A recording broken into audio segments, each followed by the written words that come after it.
اللهم علمنا ما ينفعنا وانفعنا بما علمتنا وزدنا علما يقربنا إليك يا ذا الجلال والإكرام.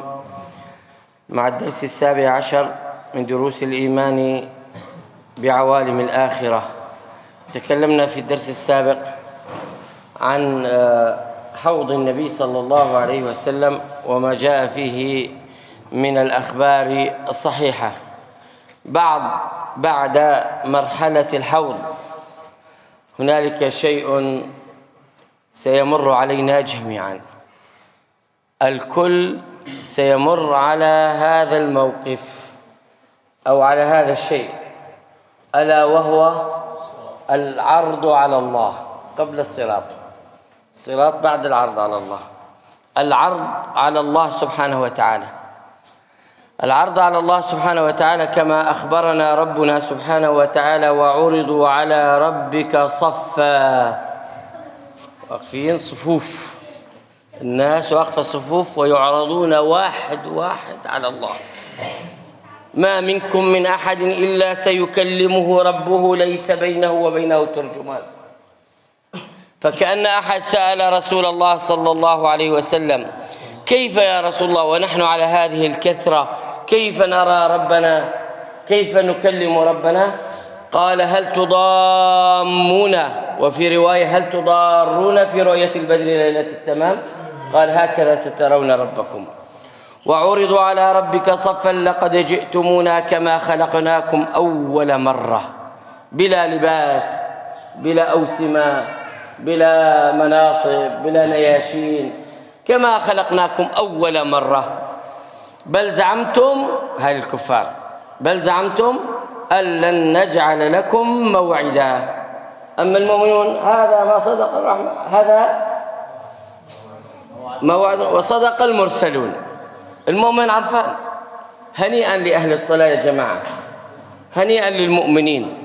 هذا العرض لا نحن المصلين نحن بشوق إلى هذا العرض، نحن بشوق إلى هذا العرض.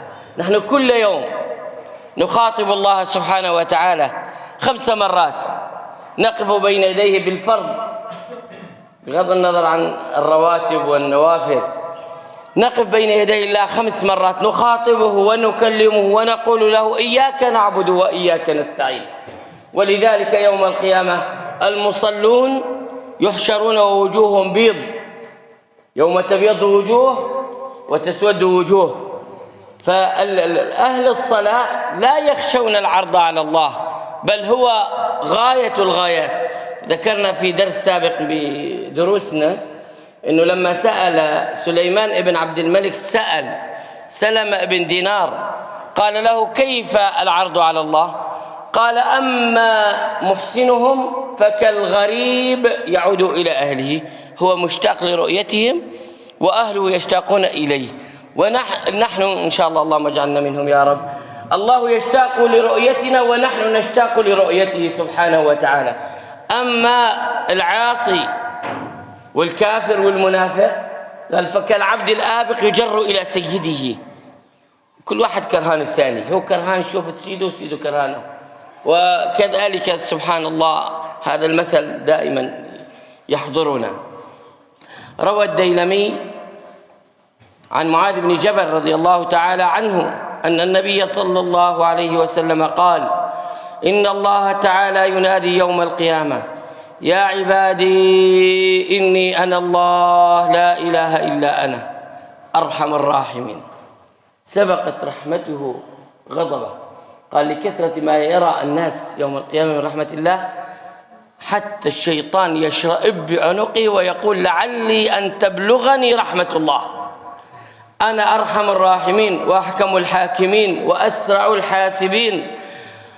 أحضروا حجتكم ويسروا جوابكم فإنكم مسؤولون محاسبون. ويقول سبحانه: يا ملائكتي أقيموا عبادي صفوفا، صفوهم صفوف، أقيموا عبادي صفوفا على أطراف أنامل أقدامهم للحساب. وين يقفون؟ على رؤوس الأصابع. الناس تنتظر العرض على الله سبحانه وتعالى.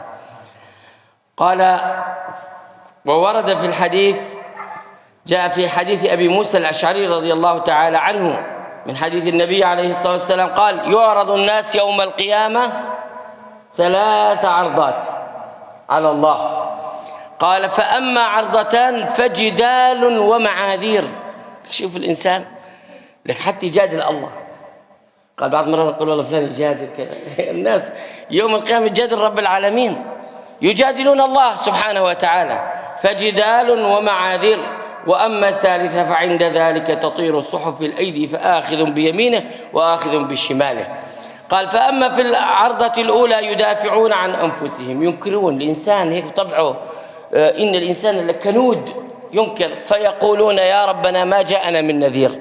ينكرون إرسال الرسل. الله يوجه الكلام الخطاب أنه عدل، ما جاءنا من نذير. مين أنت؟ من أي قوم؟ من قوم نوح. يا نوح هل بلغتهم؟ فيقول: يا رب بلغتهم. هم ينكرون. من يشهد لك يا نوح؟ فيقول نوح والأنبياء: يشهد لي محمد وأمته. احنا شهداء الله يوم القيامة، محمد وأمته. يحتجون فيقولون: يا رب وما أدرى محمد وأمته وهم آخر الأمم. فيقول رسول الله: نحن نشهد. والمسلمون يقولون: نشهد. فيقول: وما أدراكم؟ قال: نقول